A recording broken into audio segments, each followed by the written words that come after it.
A 2009 study by the Organization for Economic Cooperation and Development found that 11 of the 12 countries with the highest levels of discrimination against women were Muslim majority countries. Amazingly, Muslim preachers in the West insist that Islam promotes equality and women's rights. Some even declare that Muhammad was a feminist, perhaps the greatest feminist who ever lived. Why do these preachers spout such shameless nonsense? They preach it because they know that there's a general atmosphere of ignorance about Islam and that they can say whatever they want since there's no one to correct them.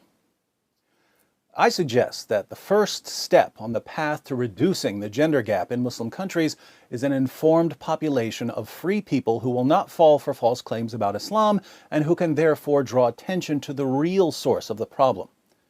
With this in mind, I present 3 Quran verses every woman should know.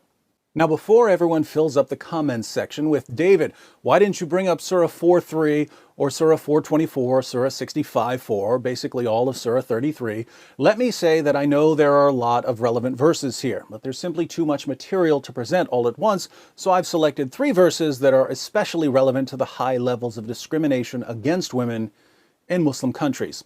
First, Surah 2, verse 282 of the Quran is an outrageously long verse dealing with contracts. But there's an interesting part in the middle that says, "And get 2 witnesses out of your own men, and if there are not 2 men available, then a man and 2 women, such as you agree for witnesses, so that if one of the 2 women, errs, the other can remind her. If 2 men aren't available as witnesses, then get a man and 2 women." Here we find the Islamic principle that the testimony of a woman is worth half the testimony of a man. Why is this? Muhammad explains in Sahih al-Bukhari 2658. The Prophet said, "Isn't the witness of a woman equal to half of that of a man?" The women said, "Yes." He said, "This is because of the deficiency of a woman's mind." The testimony of women is unreliable because women are, by nature, stupid. These teachings of Allah and Muhammad, combined with other problematic teachings such as the need for 4 male witnesses if you're accusing someone of sexual sin, have made it enormously difficult for Muslim women to testify against men in court. According to the New York Times, human rights workers have noted that as many as half of the women who report being raped in Pakistan are charged with adultery.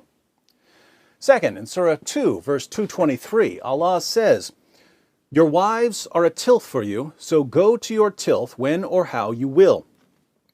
We don't use the word tilth much nowadays. A tilth is a patch of ground that you plow so you can sow your seed. The Quran says that women are a tilth that you approach whenever and however you want. The historical background to this verse, according to Sunan Abu Dawud 2158 and 2159, which you can read by clicking the link in the description box, is that when Muslims moved to Medina, they began marrying women from Medina, and the women of Medina didn't want to have sex in certain positions. One woman told her husband not to come near her if he wanted sex in these positions. Let's read what happened. This tribe of the Quraysh, that was Muhammad's tribe, used to uncover their women intensely and seek pleasure with them from in front and behind and laying them on their backs. When the Muhajirun, the Muslim immigrants, came to Medina, a man married a woman of the Ansar. He began to do the same kind of action with her, but she disliked it and said to him, "We were approached on one side, i.e. lying on our backs. Do it so, otherwise keep away from me." This matter of theirs spread widely, and it reached the Apostle of Allah. So Allah, the Exalted, sent down the Quranic verse, "Your wives are a tilth to you, so come to your tilth however you will," i.e. from in front, from behind, or lying on the back. So a woman says, "I refuse to have sex in these positions." Allah's response to her husband is, "She's your tilth, your field for sowing your seed, plow her however you want." Muhammad obviously took this verse seriously, since he made it clear that when a man wants sex, a woman has to drop whatever she's doing and satisfy him. In Sunan Ibn Majah 1853, Muhammad declares, "No woman can fulfill her duty towards Allah until she fulfills her duty towards her husband. If he asks her for intimacy, even if she is on her camel saddle, she should not refuse." In Jami at-Tirmidhi 1160, Muhammad adds, "When a man calls his wife to fulfill his need, then let her come, even if she is at the oven." Third, some women aren't as quick to obey their husbands as Allah and Muhammad demand. So what are Muslim men supposed to do about rebellious wives? Allah answers in Surah 4, verse 34. Men are in charge of women because Allah hath made the one of them to excel the other, and because they spend of their property for the support of women. So good women are obedient, guarding in secret that which Allah hath guarded. As for those from whom you fear rebellion, admonish them and banish them to beds apart and scourge them. Then, if they obey you, seek not a way against them. If your wife doesn't obey you, you warn her, banish her to a separate bed, and beat her until she does what you say. Should we be surprised that, according to a study by Human Rights Watch, more than 85% of Afghan women are victims of physical, sexual, or psychological violence or forced marriage, and that more than 60% are victims of multiple forms of violence? According to Allah and Muhammad, women are stupid. They're the property of men and have to submit themselves fully to their husband's sexual whims.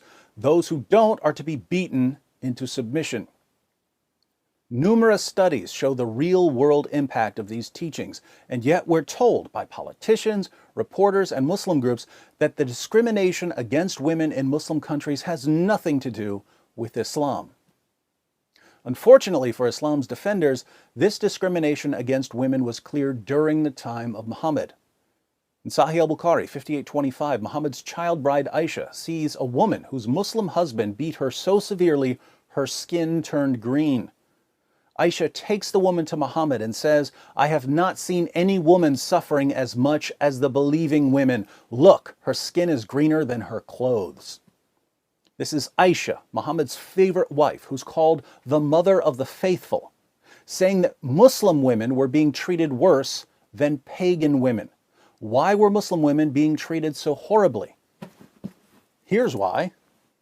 And if you're expecting Muhammad to punish the man who beat his wife until her skin turned green, you haven't been listening. Muhammad rebuked the woman for being a bad wife.